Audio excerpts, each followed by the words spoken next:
Welcome to the Tech Egg. Don't get scrambled. Enjoy the video. You're starting by verifying hardware and drivers because Premiere relies on GPU acceleration. Open Device Manager and note the GPU model and RAM, then download the latest WHQL driver from the vendor and perform a clean install to remove old profiles. Make sure Premiere Pro is updated to a compatible version.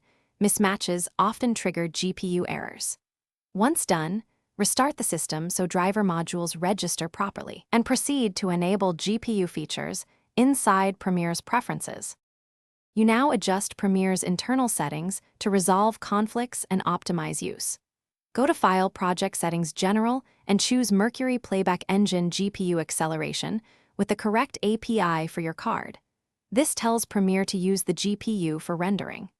If errors persist, temporarily disable hardware decoding and clear the media cache in Preferences to remove corrupted cache files. Finally, reset Preferences to default so custom settings aren't causing the crash. Then reopen your project and test playback. You're finishing with deeper fixes and a single troubleshooting tip if problems continue. If the latest driver introduced instability, roll back to a proven version or install Vendor Studio/Creator drivers. Driver regressions are common. Create a new project with minimal clips to isolate corrupted media or third-party plugin issues. Remove plugins to test.